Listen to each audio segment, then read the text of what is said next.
नमस्कार दोस्तों, मैं केएलएस कन्हैया, आप सभी लोगों का मनोज एकेडमी में बहुत बहुत स्वागत है। देखिए दोस्तों, कल हम लोगों ने कवर किया था प्रथमा व्यक्ति, और ये बहुत ही इम्पोर्टेंट है। मैं आपको बता दूं कि अगर आपने कारक को बहुत अच्छे से पढ़ लिया है, विभक्तियों को समझ लिया है, तो आपको कोई प्रॉब्लम नहीं हो, क्योंकि यहाँ से भर भर के प्रश्न आते हैं, खूब आते हैं। ठीक है, मोस्ट वेलकम एंड एवरीवन। ठीक है, बहुत अच्छे से शांति से पढ़ेंगे, थोड़ा दिमाग लगाएंगे, कमेंट पर थोड़ा हम कम ध्यान देंगे। ठीक है, नहीं तो आप लोग बार बार कहेंगे कि कमेंट ये नहीं वो नहीं, सारे लास्ट में कमेंट ले लेंगे।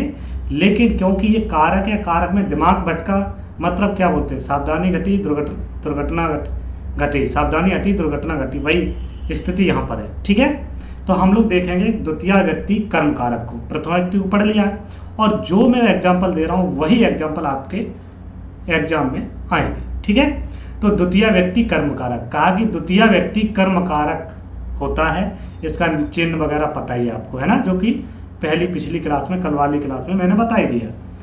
कर्तु ईप्सित तमम कर्म, ये कहता कर्तु माने कर्ता, ईप्सित माने चाहने वाला। ठीक है, उसमें कर्म संज्ञा होती है।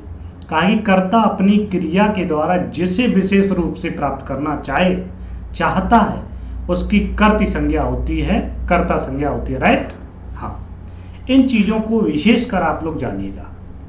जब कर्तुरीप्सित तमम कर्म है, ये कहता कर्ता जिस क्रिया को चाहता विशेष रूप से, क्रिया के द्वारा वो क्रिया कर रहा है, लेकिन कर्ता चाह रहा है कि ये मेरे पास आए, मैं इसको देखूं, मैं करूं, ये सब चीजें, तो वहां आपकी कर्ती संज्ञा होगी। ठीक है, इतनी बात सभी को क्लियर है कि नहीं है, बताइए पहले तो। ठीक, हाँ, जैसे मैं एग्जांपल देता हूं, जैसे एक पूरा वाक्य में ले ले तो रामा गृहम गच्छति, इसकी हिंदी होगी राम घर को जाता है। ठीक है, अब बताओ इसमें कर्ता कौन है। ठीक है, इसमें कर्ता कौन है, कर्ता राम है, कर्म घर को जाता है। तो भैया कर्ता किसको चाह रहा है, कर्ता किसको चाह रहा है, कर्ता ये चाह रहा कि मैं घर को जाऊं, कर्ता ये चाह रहा विशेष रूप से, किसको चाह रहा है, मैं घर को जाऊं। तो घर शब्द में क्या हो जाएगी, कर्म संज्ञा हो जाएगी, कर्त नहीं है, कर्म संज्ञा ले लीजिए। ठीक है, तो घर की कर्म संज्ञा हो जाएगी। और कर्म संज्ञा का मतलब क्या, कुछ लोग इस पर अटके हुए हैं कि कर्म संज्ञा होती क्या है। तो एक सूत्र है कर्मणि द्वितीया, ये कहता है जिस शब्द की कर्म संज्ञा होती है, उस शब्द में द्वितीय व्यक्ति हो जाती है। ठीक है, तो देखिएगा यहां पर विशेषकर ध्यान दिए, मैं कलर चेंज करता हूं। तो रामा में प्रथमा है, लेकिन हमें मतलब क्या है, मतलब है जिसको चाह रहा, कहां जा रहा, घर को। तो घर में क्या है, कर्म संज्ञा हुई घर की, कर्म संज्ञा का फल हो तो शब्द में द्वितीय व्यक्ति हो जाना। तो गृहम जो बना है ये द्वितीय व्यक्ति का हो जाएगा। पूछ लिया जाएगा इसमें कि गृहम शब्द में या निम्नलिखित में से इस वाक्य में जो रेखांकित शब्द है, ऐसे कर देंगे, रेखांकित शब्द में कौन सी व्यक्ति है, कौन सा कारक है, ऐसे प्रश्न बनेंगे। ठीक है, समझ में आया, कारक है, बहुत अच्छे से समझने की कोशिश करना, कमेंट पर विशेष कम ध्यान दो। चलिए मैं फिर से समझाता हूं इसको एक बार, क्योंकि मुझे पता है ना। जैसे मैंने उदाहरण लिया, फिर एक और लेता हूं, छात्रा विद्यालयम गच्छति। ठीक है, इसमें देखिएगा कर्ता कौन है, छात्र, कर्म कौन है, विद्यालय, क्रिया कौन है, जाता है। ठीक, अब देखिएगा सूत्र के अकॉर्डिंग, कर्ता अपनी क्रिया के द्वारा जिसे विशेष रूप से प्राप्त करना चाहता है। कर्ता किसको चाह रहा है कि मैं विद्यालय पहुंच जाऊं, ये कर्ता है और ये एक विद्यालय है। ठीक है, हाँ, समझिए। तो कर्ता ये चाह रहा है कि मैं किसी तरीके से विद्यालय पहुंच जाऊं। तो का अभीष्ट क्या है, मुख्य रूप से क्या है, विद्यालय पहुंचना। तो विद्यालय शब्द की क्या होगी, इस सूत्र से कर्म संज्ञा होगी। कर्म संज्ञा का मतलब क्या होता है, फिर सूत्र आएगा दूसरा, कर्मणि द्वितीया। ये आगे पढ़ेंगे, अभी परेशान ना हो, यहाँ समझा रहा हूँ। कर्मण द्वितीया से क्या होती है, द्वितीय व्यक्ति हो जाती है उसी शब्द में जिसकी कर्म संज्ञा हुई हो। तो विद्यालय में कौन सी होगी, द्वितीय व्यक्ति हो जाएगी, कोई दिक्कत। अब प्रश्न कैसे पूछेगा, पूछ लेगा कि निम्न में से इस वाक्य में रेखांकित शब्द में कौन सा कारक है, ठीक है, ऐसे, ठीक है, और रेखांकित कर देगा यदि अंडरलाइन नीचे। तो आपको बताना विद्यालय, ऑप्शन देगा छात्र विद्यालय गच्छति या उपयुक्त में से सभी। ओके, चलिए आप समझ में आ गया। अब देखो यही आ गया कर्मण द्वितीय। ये कहता है कर्म में द्वितीय व्यक्ति का प्रयोग होता है। तो वैसे जैसे मैंने फिर उदाहरण लेते, सा नगरम गच्छति। अब इस वाक्य में कारक कौन सा है जरा बता, कमेंट बॉक्स में बताएं फटाफट।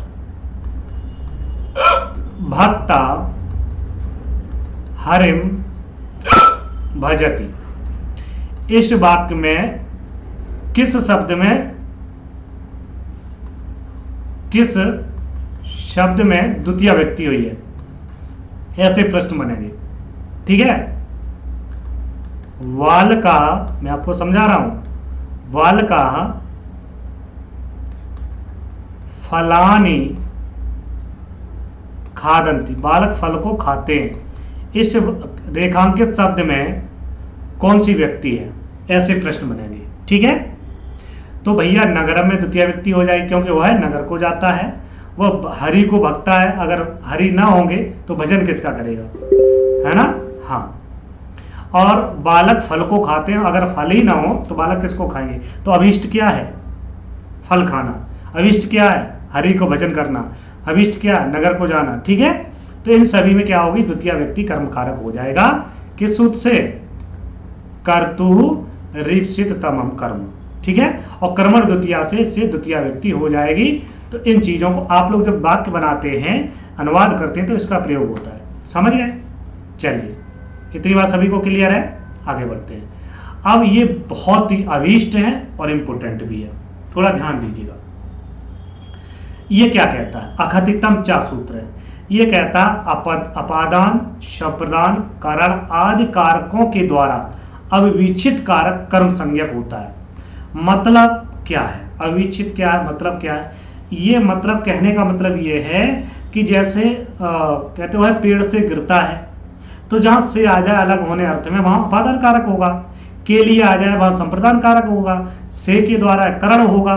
तो अर्थ तो ये होगा, लेकिन ये सूत्र रोक देगा। कौन सा, अघतितम च, आगे मैं समझाऊंगा।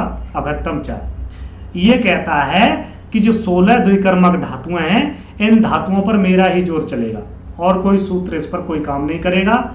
मेरा राज्य है, मैं देखूंगा इन सभी को, ठीक है। हाँ, तो कौन कौन सी धातुएं हैं, दुही, याच, पच, दंड, रुद्र, प्रक्ष, ची, ब्रू, सास, जी, मथ, मुस, नी, ह्री, कृष, वाह।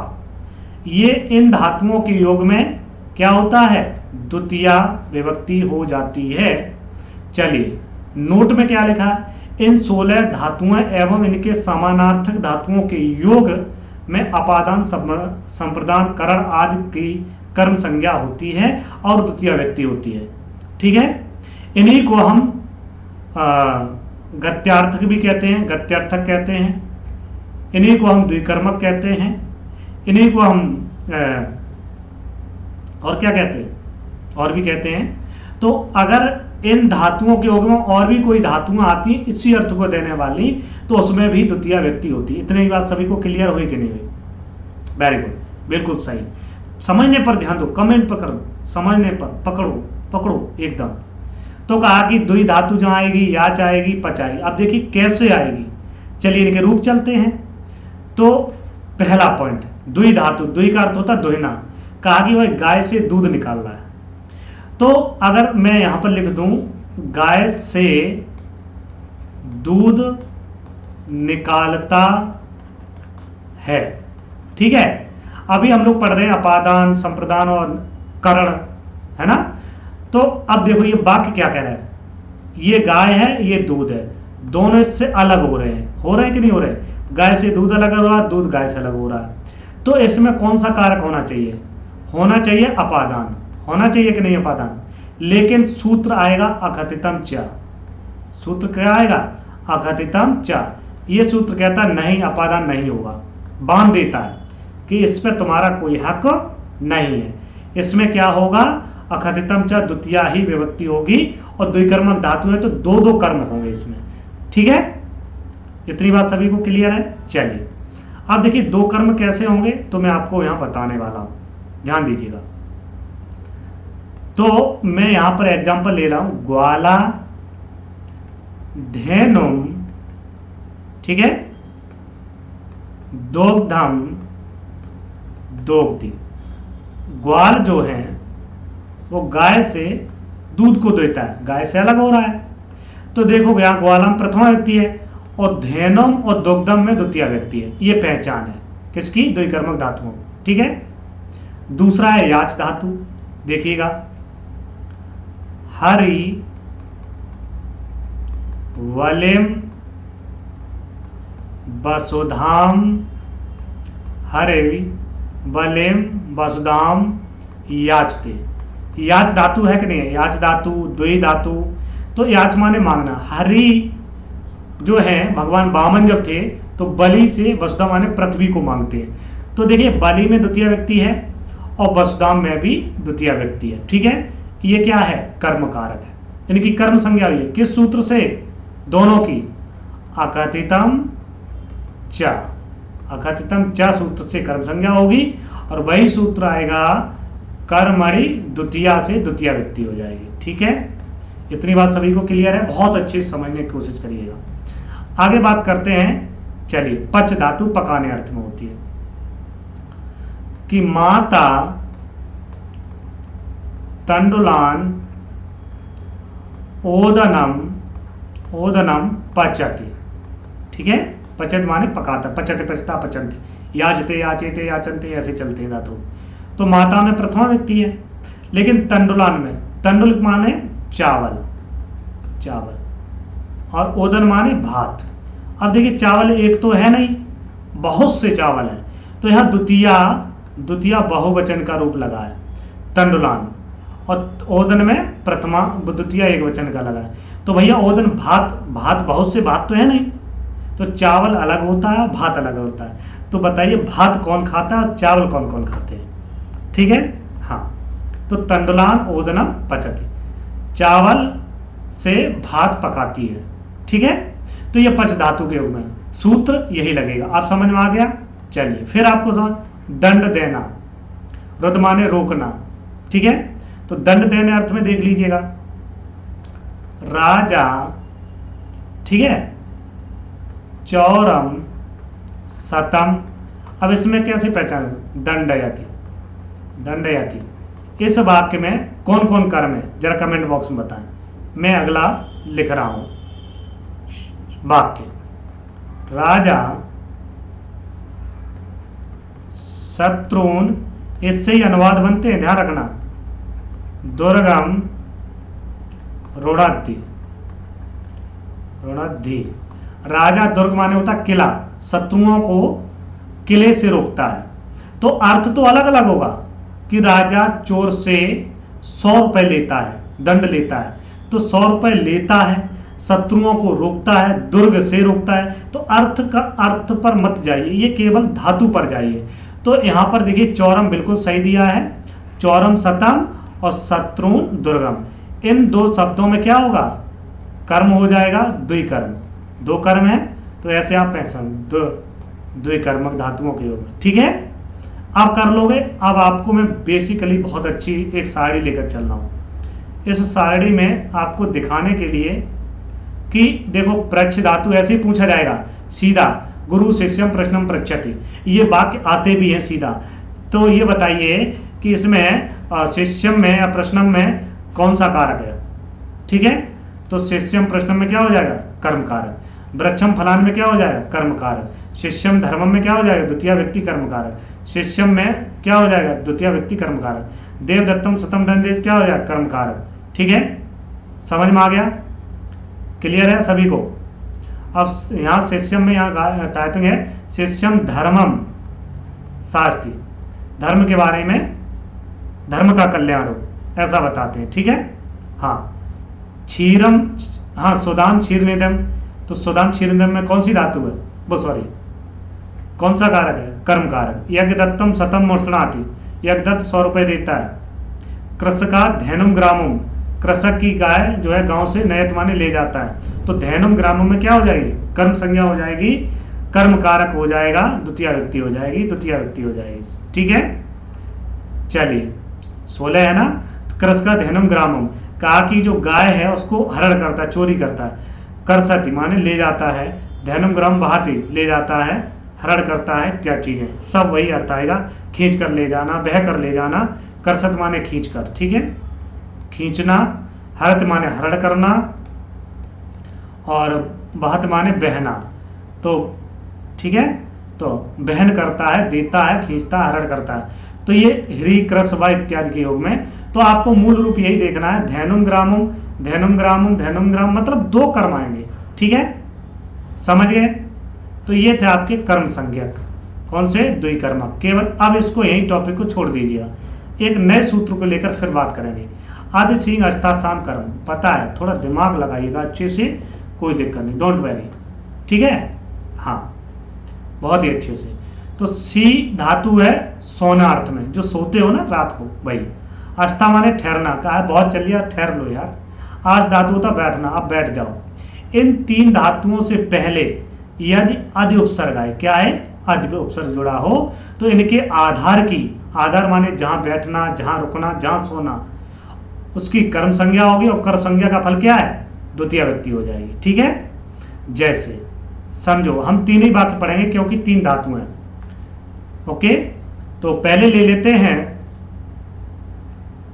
कोई भी, चलिए सोना है, बैठना है या ठहरना है, चलो पहले ठहर लेते हैं।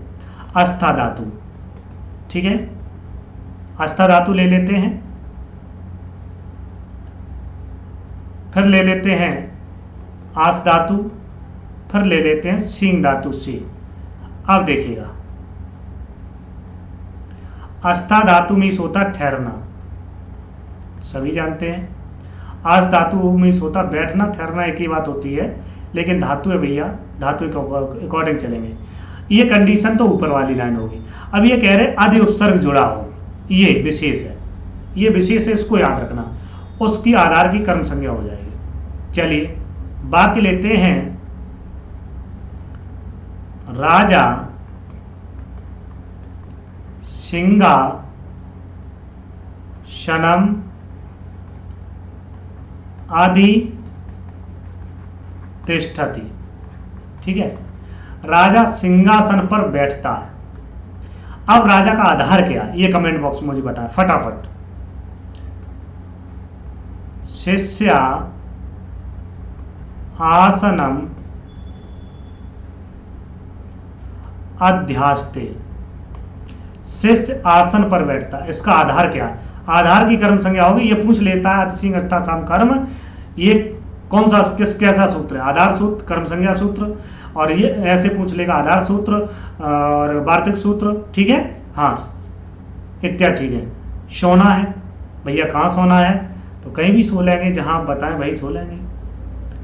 तो बहुत ही अच्छा ले लेते उदाहरण, मुनि शिलाम आदि शेते, ठीक है। अब बताइए इन सभी का आधार क्या है, मुनि कहां सो रहे हैं, शिला पर, शिष्य कहां बैठा है, आसन पर, राजा कहां बैठा है, सिंहासन पर, और धातु में क्या, आदि उपसर्ग पहले है, ठीक है, आदि उपसर्ग पहले है, आदि शेते पहले है। तो आदि सबसे पहले यहां देखना आपको, यहां कि आदि उपसर्ग पहले अस्था धातु है तो द्वितीय व्यक्ति होगी, पक्का ये कर्म कारक हो जाएगा। अध्यास्ते है, अधिशेते, ये पीछे पहले देखना है, ठीक है, समझ में आ गया, वेरी गुड, बिल्कुल सही पहचाने हैं। तो सिंहासनम, आसनम, शिलाम, इन शब्दों के में आदि उपसर्ग पूर्वक से क्या होगी, कर्म संज्ञा हो जाएगी, समझ गए। देखो फिर मैं आपको और भी 1-2 उदाहरण बता दूं। शा पर्यंकम सह पर्यंकम अधिशेते, सा पर्यंकम अधिशेते। पर्यंक माने होता पलंग, क्या होता पलंग, ठीक है। तो भैया वह कहां सो रहा है, कहां सो रहा है, आदि उपसर्ग लगा है, आदि उपसर्ग के योग में यहां पर द्वितीय व्यक्ति हो जाए, कर्म कारक हो जाए, पलंग पर सो रहा। पलंग क्या आधार है, पलंग क्या है आधार है। तो भाई तो मैंने कहा आधार की क्या होगी कर्म संज्ञा, कर्म संज्ञा का फल हो जाए द्वितीय व्यक्ति, ठीक है। क्लियर हुआ कि नहीं हुआ सभी को, एनी कोई डाउट। हरि वैकुंठम आदि अध्यास्ते, अरे भाई ठीक है। तो क्या हो जाएगा अध्यास्ते, आस धातु है, हरि वैकुंठ में बैठते हैं, ठीक क्लियर। तो हरि कहां बैठे हैं वैकुंठ में, तो आदि उपसर्ग पूर्वक आस धातु के योग में यहां पर क्या हो जाएगी द्वितीय व्यक्ति। तो इस प्रकार से आपका क्या हो जाएगा कर्म संज्ञा हो जाएगी, कर्म कारक हो जाएगा, ठीक है। चलिए आगे बढ़ते हैं। अगला सूत्र अविनिविशेष्य, इनको विशेष ध्यान रखिए। ये कह रहा अभि और नी इसी क्रम से ये दोनों ही उपसर्ग यदि विष धातु से पहले आए तो इनके आधार की कर्म, आधार के तीन सूत्र हैं। एक आप पढ़ चुके उपान वसा, सॉरी अधिसिंहस्था कर्म, एक अग्निविशेष्य, एक आएगा उपान वसा। ये तीन सूत्र आधार की कर्म संज्ञा करते हैं और ये प्रश्न पूछ लिया जाता है कि आधार संज्ञा करने वाले कितने सूत्र हैं, ठीक है। जैसे यहां पर हम लोग देख लेंगे, एक ही उदाहरण लेना है, ज्यादा नहीं लेने, आप कंफ्यूजन ना हो, ठीक है। एक भी लो तो संता, संता सन्मार्ग, ऐसे लिखिए इसको, संता सन्मार्गम, सन्मार्गम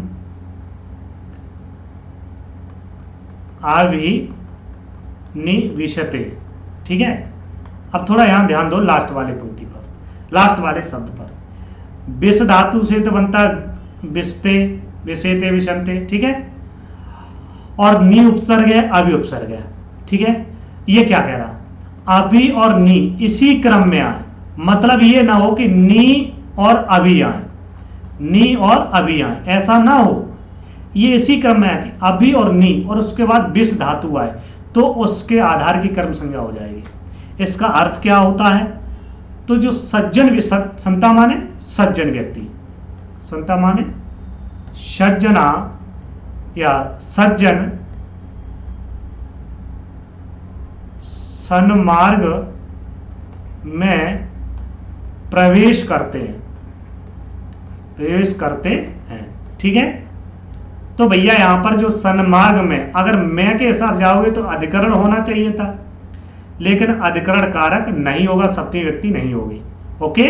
तो यहां सन्मार्गम में क्या हो जाएगी द्वितीय व्यक्ति कर्म कारक हो जाए। इतनी बात सभी को समझ में आ गई, खोपड़ी में घुसी कि नहीं, घुसना मुश्किल है, 2-3 बार वीडियो को देखना, तो ये इंपोर्टेंट है।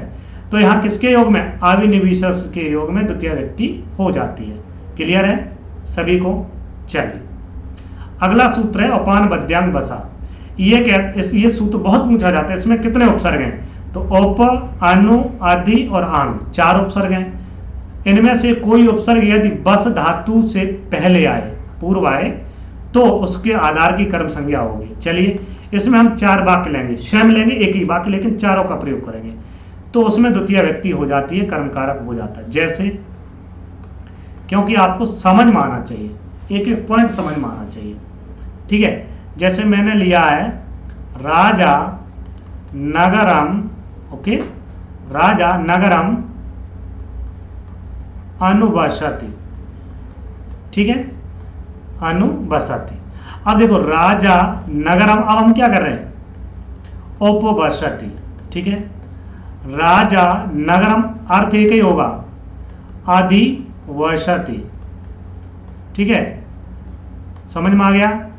राजा नगरम आवश्यति, आंग रहेगा तो आवश्यति। क्लियर है। अब इसमें विशेष आपको ये शब्द देखने ये कि ओप आदि अन्य आंग लगा है तो इससे पहले जो होगा उसमें कर्म संज्ञा हो जाएगी। तो नगरम में इन सभी में एक ही आएगा, कोई दिक्कत नहीं है, कोई अलग नहीं है। ठीक है, राजा नगर में रहते हैं, बस अर्थ क्या होगा, राजा नगर में रहते हैं। ठीक है, तो मैं शब्द लगा, इसमें सप्तमी अधिकरण होना चाहिए था, लेकिन ऐसा कुछ नहीं हुआ। ठीक है, समझ गए। तो इसलिए यहां पर क्या हो जाएगा, इस सूत्र से राजा रह कहां रहा है, रह कहां रहा है, नगर में।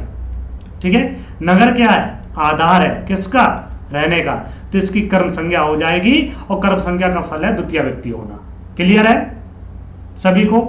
चलिए वेरी गुड, आगे बढ़ते हैं। आज हम द्वितीय व्यक्ति पढ़ेंगे, केवल द्वितीय व्यक्ति कंप्लीट। ठीक है, अभी मत कहीं भागना, व्यक्ति कंप्लीट पढ़ेंगे पूरी। अंतरा अंतरण युक्ति ज्यादा नहीं है तो आपके साथ है लगभग, शायद सूत्र जो है 10 के समथिंग है। ठीक है, तो आप परेशान ना हो। तो अंतरा अंतरण युक्ति, अंतरा, अंतरा का अर्थ होता मध्य, बीच में, और अंतरण का अर्थ होता विना। इन ये दोनों क्या अव्यय शब्द हैं के योग में द्वितीय व्यक्ति होती है। चलिए दो वाक्य लेंगे केवल अंतरा और अंतरण के। चलिए, तो कहा कि जैसे, पहले किसका ले लें, अंतरा का ले लेते हैं। अंतरा का अर्थ होता मध्य, बीच। ठीक है, दूसरा लेंगे अंतरण का। अंतरण का अर्थ होता बिना, किसके बिना।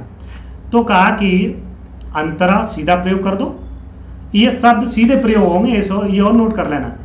अंतरा ग्रामम नदी प्रवहति। ठीक है, अर्थ आप करना जानते हैं, नहीं जानते सीखो।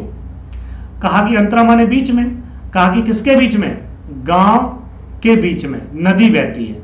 तो गांव के बीच में नदी बहती है, तो भैया किसके बीच में बह रही है, गांव के बीच में। तो गांव में क्या हो जाएगी, द्वितीय व्यक्ति हो जाएगी, कर्म कारक हो जाएगा। क्लियर है। चलिए, अंतरण, अंतरण क्या है, इसका अर्थ है विना। तो मैं एक लिख दूं, मान लो अपने ऊपर ही ले लेता हूं, संस्कृतम, आप अपने अपने हिसाब से लगा लीजिएगा। संस्कृतम अंतरेण न किमपि जानामि। ठीक है, इसका अर्थ क्या होता है कि संस्कृत के बिना कोई भी सब्जेक्ट नहीं जानता हूं मैं, कुछ भी नहीं जानता हूं, कि संस्कृत के बिना कुछ भी नहीं जानता हूं। तो भैया किसके बिना नहीं जानता हूं, संस्कृत के बिना।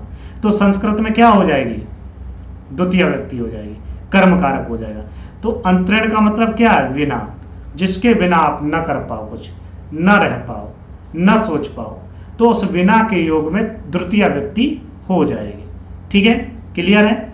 अब आपका फेवरेट है, अविता परता समया निक्षा हा प्रतियोगे पी द्वितीय। ठीक है, हा प्रतियोगे पी द्वितीय, समझ गए। तो अविता का अर्थ क्या होता है, जरा कमेंट बॉक्स में मुझे बताएं, अविता का अर्थ क्या होता है। परता का अर्थ क्या होता है। ठीक है, अब इनके योग में एक वाक्य ले लो। ठीक है, हाँ समझ गए, एक एक वाक्य लेंगे। ग्रामम अभिता, ग्रामम अभिता वनम अस्ति। अनुवाद कर सकते हो, सीखो। ग्रामम मतलब गांव, अभिता माने दोनों ओर, वनम माने वन, अस्ति माने है। कहा कि गांव के दोनों ओर वन है। अब ये जो शब्द आप देख रहे हैं, ये हमेशा ऐसा ही लिखा जाएगा, चाहे वो कहीं लिखना, कोई भी वाक्य बनाना, कुछ भी बनाना, अगर इसका प्रयोग करना है तो ऐसा ही लिखा मिलेगा, चाहे कितना भी बड़ा एग्जाम हो। ठीक है, तो भैया अविता माने दोनों ओर, किसके दोनों ओर, गांव के दोनों ओर। ठीक है, किसके दोनों ओर, गांव के दोनों ओर क्या है, वन है। तो दोनों ओर वन है, अगर ऐसा अर्थ कर देते यहां पर कि दोनों ओर वन है, तो भैया एक सवाल पैदा होता कि किसके दोनों ओर वन है। कहा कि गांव के दोनों ओर, इसलिए यहां पर द्वितीय व्यक्ति हो जाएगी। ठीक है, अब चारों ओर की ले लीजिएगा। विद्यालयम परिता, ठीक है, परिता वृक्षा सन्ति। संत क्यों लिया? क्योंकि यहां पर वृक्षा बहुवचन है, यहां वनम एक वचन है, इसलिए अस्ति था, ठीक है, अस्ति अस्ता सन्ति। तो विद्यालय के चारों ओर वृक्ष हैं। भैया चारों ओर किसके हैं? वृक्ष हैं। किसके हैं? विद्यालय के। तो विद्यालय में क्या हो जाएगी? कर्म कारक हो जाएगा, द्वितीय व्यक्ति हो। किस सूत्र से? अविता परता समया निक्सा हा प्रत्योग, द्वितीय सूत्र से, ठीक है। ये पूरा सूत्र है, मैंने अलग अलग लिखा है, मिला हुआ है, ठीक है। चलिए अब आगे बढ़ते हैं। समया, समया माने होता समीप और निक्सा माने होता निकट। एक चीज हमेशा याद रखिए, अगर आपका निक्सा क्वेश्चन में दिया हो, निकट ऑप्शन में दिया हो तो निकट ही लगाना, और समया दिया हो, समीप दिया हो ऑप्शन में तो समीप लगाना। अगर समीप ना हो तब निकट लगाना, और इसमें भी निकट ना हो समीप हो तो समीप लगाना, तो सही माने जाएंगे, वरना ये गलत माने जाएंगे, ठीक है। जैसे ले लेता हूं एग्जाम्पल, लंकाम, आजकल लंका का बड़ा श्रीलंका का लफड़ा है। लंकाम समया सागरा अस्ति, ठीक है, सागरा अस्ति, कि लंका के समीप सागर है। तो भैया किसके समीप सागर है?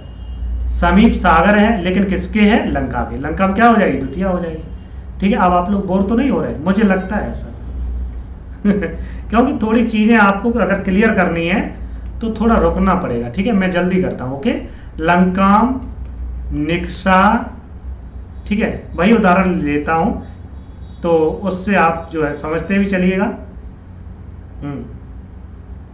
या मैं लिख देता हूं हनिश्यति, ठीक है। हन धातु अनिश्चित बनेगा लट लकार में भविष्य काल के लिए। तो कहा कि लंका के निकट वो मारेगा, लंका के निकट मारेगा, ठीक है। तो यहां निक्सा के योग में लंका में द्वितीय व्यक्ति हो जाएगी, ठीक है। आगे बढ़ते हैं। हा माने होता अफसोस, अफसोस, अफसोस करना। तो हा कृष्णा भक्तम, कहा कि आपके कृष्ण के भक्त न होने पर अफसोस है। यहां देखिए संधि कर दी दीर्घ, ठीक है। क्यों? कि यहां क्या होगा? कृष्णा अभक्तम, ठीक है, ऐसा बनेगा। तो कहा कि हमारे अफसोस, कहा कि अफसोस, अफसोस है क्यों? कि कृष्ण के भक्त नहीं हो, कृष्ण के भक्त नहीं हो, इसलिए अफसोस है। तो यहां अफसोस के अर्थ में क्या हो जाएगी? अभक्त में द्वितीय व्यक्ति हो जाएगी। प्रति माने होता और, प्रति माने क्या होता? और, ठीक है। तो कहा कि नगरम प्रति, नगरम प्रति गच्छति, ठीक है। कहा कि वह नगर की ओर जाता है। तो प्रति के योग में यहां नगर में क्या हो जाएगी? द्वितीय व्यक्ति हो जाएगी। क्लियर है? समझ गए? चलिए अगले पॉइंट की बात करें। उभयता, सर्वता, धिक, उपरिपरि, अध्यधिक, अधोअधा। ये प्रश्न आपको बहुत मिलता है, बहुत पूछा जाता है। तो हम भाई एग्जाम्पल देते हुए आगे बढ़ेंगे, उसी प्रकार से ये भी है, ठीक है। उभयता माने दोनों ओर, अर्थ को समझते चलिएगा, दोनों ओर, चारों ओर। धिक माने है धिक्कार, ठीक है। हाँ, अब एक एक चीज समझते चलिएगा, सब केवल एग्जाम्पल की दृष्टि से। आप लोग बताएंगे इसमें किस में द्वितीय व्यक्ति हुई है, ठीक है। उभयता, नदी, वृक्षा सन्ति, ठीक है। यहां एक मिनट ऐसे कर लीजिए, शांति, ठीक है। बताइएगा, फटाफट बताइएगा, ओके। नगरम, सर्वता, यही एग्जाम्पल आपके पूछे जाएंगे। सर्वता,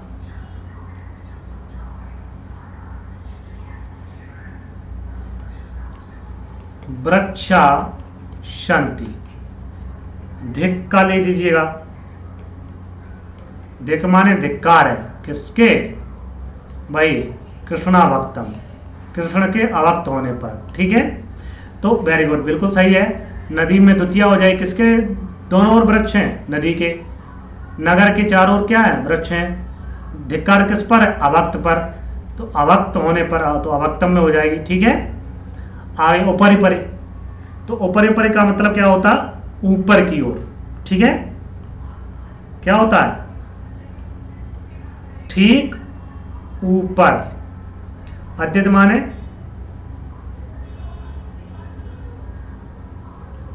होता पास, और अधोअधा माने होता है ठीक नीचे। ठीक है, हाँ, तीनों के अर्थ समझिएगा। तो ऊपरी ऊपरी का एक उदाहरण ले लेते हैं, उसी उदाहरण को हम सभी में निपटा देते हैं। ऊपरी परी लोकम हरि। ठीक है, कहा कि ठीक ऊपर क्या है? इस लोक के ठीक ऊपर क्या है? हरि है। ठीक है, इसको ले लेते हैं अध्यधि लोकम हरि। ये कहा कि इस लोक के ठीक पास में, इस लोक के पास में हरि है। और इसी को ले लेते हैं अधो अधा लोकम हरि। इससे आपको समझ में अच्छा आएगा। ठीक है, समझ में अच्छा आएगा। क्यों? कहा कि इस लोक के ठीक नीचे हरि है। तो भैया नीचे नागलोक है, वहां भी विष्णु भगवान लेटे हैं, बीच में पृथ्वी लोक है, और उसके ऊपर जो है क्या है?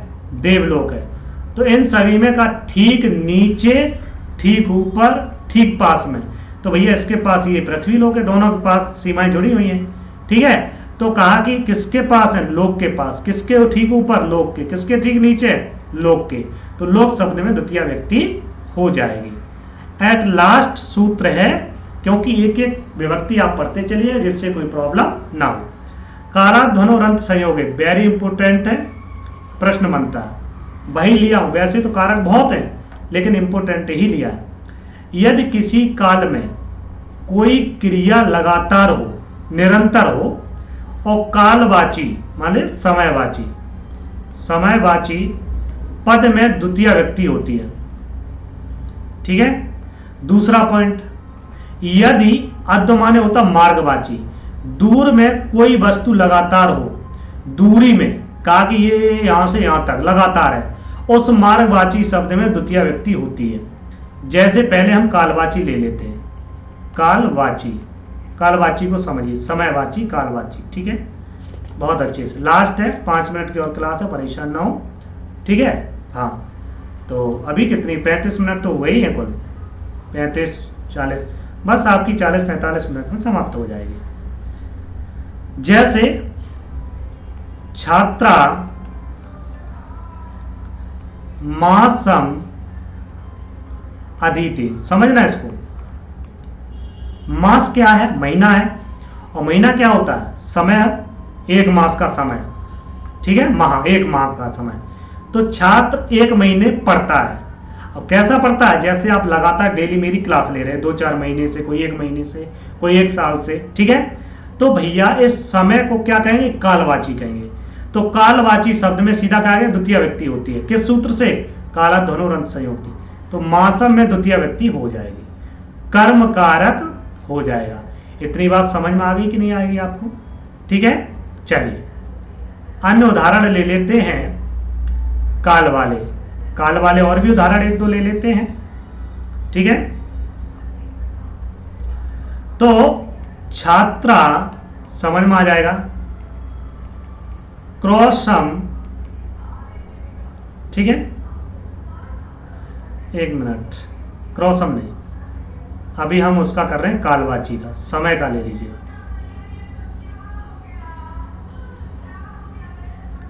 छात्रा सप्ताहम पठिष्यति, वह छात्र 1 सप्ताह तक पढ़ता है।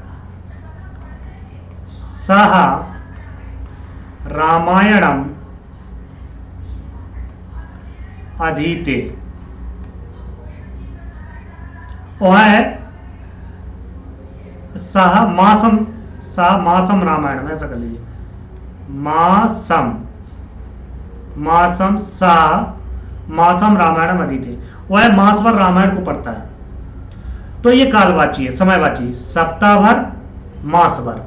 अब देखो मार्गवाची, मार्गवाची क्या है इसको देखेगा, ठीक है। मार्गवाची जैसे मैंने लिया गोपालः क्रौशम, गोपाला क्रौशम अधीते। अब ये सीबीएसई के जो बच्चे होते हैं वो इसको बहुत अच्छे से समझेंगे। क्यों? गोपाल कोसवर पड़ता, मतलब उसका ये घर था, एक कोस यानी कि 3 किलोमीटर उसका विद्यालय था, स्कूल था, ठीक है। हाँ समझिए। तो कहा कि वह जब रास्ते में जाता है तो पढ़ते हुए जाता, लगातार छोड़ता नहीं है। तो कहा कि ये कोसवर, तो कोसवर जाता है, जो बीच में कोस आ रहा है भैया मार्गवाची है। कैसा है? मार्गवाची, राइट। मार्गवाची शब्दों के योग में क्या होगी? द्वितीय व्यक्ति हो जाएगी, तो क्रॉसम हो जाएगा, ठीक है। आगे क्रॉसम कुटिला नदी। कहा कि कोसवर नदी टेढ़ी है, ठीक है। कोसवर क्या है? नदी टेढ़ी है। तो भैया कोसवर नदी टेढ़ी है तो क्रॉसम में क्या हो जाएगी? ठीक है, तो कोसवर नदी टेढ़ी है तो एक कोस तक है जाएगी। तो लगातार बात आ रही किसकी? मार्गवाची, लगातार मार्गवाची। क्लियर है? समझ गए? इसी प्रकार से अगर कोई भी आए, क्रौशम गिरी, क्रौशम गिरी वर्तते। कहा कि कोसवर जो है, गिरी माने होता पर्वत, विस्तृत है, बड़ा हुआ। कहा कि यहां से लेकर यहां तक जो है पर्वत बना हुआ है, ठीक है। तो यहां पर लगातार बना हुआ है। अब ऐसा नहीं है कि यहां पर्वत था, यहां फ्लैट आ गया, फिर पर्वत हो गया, फिर फ्लैट, ऐसा नहीं है। ये और पर्वत ऐसा बना हुआ लगातार, इसमें कोई स्पेस नहीं है। तो भैया कोसवर बना हुआ, तो ऐसे शब्द जहां भी आए वहां क्या होगा? वहां आपका मार्गवाची शब्द के योग में द्वितीय व्यक्ति हो जाएगी, ठीक है। सभी को क्लियर है? समझ में आ गया? तो ये थी आपकी द्वितीय व्यक्ति। तो आपने कालवाची समयवाची पढ़ लिया, ठीक है। तो आपकी द्वितीय व्यक्ति समाप्त, ठीक है। 4:30 सॉरी आपके जो है लगभग 40 मिनट प्लस हो गए हैं। तो इतनी क्लास बहुत है, इसको 2-3 बार देख लेना बहुत अच्छे से, क्योंकि मैंने कुछ भी नहीं छोड़ा, वेरी इंपॉर्टेंट है, ठीक है। Thank you so much, bye bye, take care, हंसते रहिए, मुस्कुराते रहिए, फिर मिलते हैं नेक्स्ट क्लास में।